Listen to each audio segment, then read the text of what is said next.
Death holiday ആയതുകൊണ്ട് തന്നെ ഞങ്ങളൊരു ട്രിപ്പ് പോകാമെന്ന് പ്ലാൻ ചെയ്തിട്ടുണ്ടായിരുന്നു. എന്നിട്ട് ഒട്ടും ചിന്തിക്കാതെ തന്നെ ഞങ്ങൾ നേരെ താംഡൌവിലേക്ക് വിട്ടു. പക്ഷേ താംഡൌവിൽ എത്തിയപ്പോഴാണ് ഞങ്ങൾക്ക് അമ്പിളി മനസ്സിലായത്, ഞങ്ങൾ പ്രതീക്ഷിച്ചിരുന്ന താംഡൌവ് ആയിരുന്നില്ല ഞങ്ങൾ അവിടെ കണ്ടിട്ടുണ്ടായിരുന്നത്. എപ്പോഴും ആളുകളെ കൊണ്ട് നിറഞ്ഞ് സ്ട്രീറ്റ് ഫുഡുകളും എന്താ പറയുക തിരക്കുമായിട്ടുള്ള താംഡൌവ്, അതായത് ഫുൾ ഓൺ ആയിട്ടിരിക്കുന്ന താംഡൌവിനെ പ്രതീക്ഷിച്ചുകൊണ്ടായിരുന്നു ഞങ്ങൾ അങ്ങോട്ടേക്ക് ചെന്നത്. പക്ഷെ അവിടെ ഉണ്ടായിരുന്നത് ഞങ്ങൾ മാത്രമായിരുന്നു. ഒരു മനുഷ്യക്കുഞ്ഞു പോലും വേറെ അവിടെ ഉണ്ടായിരുന്നില്ല എന്ന് വേണം പറയാൻ. എന്നിരുന്നാൽ പോലും എന്തായാലും ഞങ്ങൾ താംഡൌവിലെത്തി. എന്നാൽ പിന്നെ അവിടെയുള്ള സ്ഥലങ്ങളൊക്കെ കണ്ട് ഒന്ന് എൻജോയ് ചെയ്ത് സന്തോഷിച്ച് ചിരിച്ചു പോരാന്ന് വിചാരിച്ചു.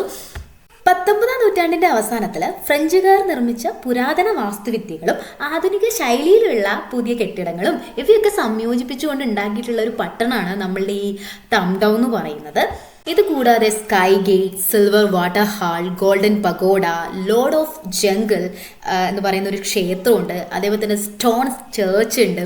അങ്ങനെ ഒരുപാട് നമ്മളെ വിനോദസഞ്ചാരികളെ ആകർഷിക്കാൻ വേണ്ടിയിട്ട് ഒരുപാട് കാര്യങ്ങൾ ഈ ഒരു ചെറിയൊരു ടൗണിൽ ഒരുക്കി വെച്ചിട്ടുണ്ട്.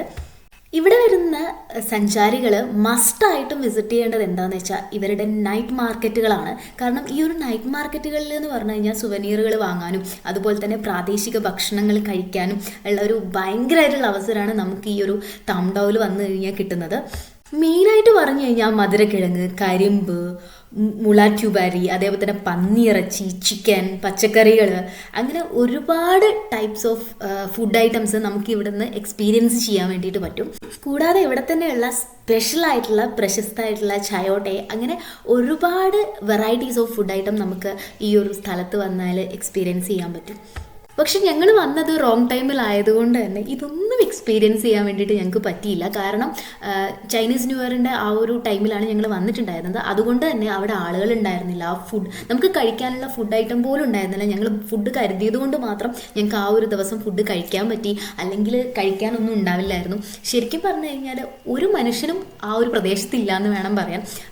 1-2 റെസ്റ്റോറൻറ്റുകൾ മാത്രമേ തുറന്നിട്ടുണ്ടായിരുന്നുള്ളൂ. അതുകൊണ്ട് തന്നെ നമ്മൾ രാത്രി നിൽക്കുന്ന കാര്യം അത്ര ചിന്തിച്ചിട്ടുണ്ടായിരുന്നില്ല. പിന്നെ ഞങ്ങൾ അവിടെയൊക്കെ ഒന്ന് ചുറ്റിക്കണ്ട് കുറച്ച് ഫോട്ടോസൊക്കെ എടുത്ത് നല്ല വ്യൂസൊക്കെ കണ്ട് മെല്ലെ തിരിച്ചു പോരുകയാണ് ഉണ്ടായത്.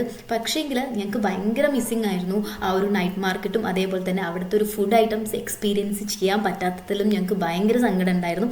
എന്തായാലും ആ സങ്കടമൊക്കെ മാറ്റിയിട്ട് ഞങ്ങൾ ഇനിയും ഇങ്ങോട്ടേക്ക് വരും എന്നുള്ളൊരു പ്രതീക്ഷയിൽ ആണ് തിരിച്ചു പോയിട്ടുണ്ടായിരുന്നത്. എന്തായാലും ഇങ്ങോട്ടേക്ക് വരണം, ഒന്നുകൂടി ഇവിടെയൊക്കെ കാണണം, ഇവിടുത്തെ ഫുഡ് ഐറ്റങ്ങളൊക്കെ എക്സ്പീരിയൻസ് ചെയ്യണം എന്ന പ്രതീക്ഷയോടെ ഞങ്ങൾ തിരിച്ചു പോവുകയാണ്. അപ്പോൾ എൻ്റെ വീഡിയോ ആദ്യമായിട്ടാണ് കാണുന്നതെങ്കിൽ ലൈക്ക് ചെയ്യുക, ഷെയർ ചെയ്യുക, സബ്സ്ക്രൈബ് ചെയ്യുക. അപ്പോൾ പുതിയൊരു വീഡിയോ ആയിട്ട് കാണുന്നത് വരേക്കും ബൈ.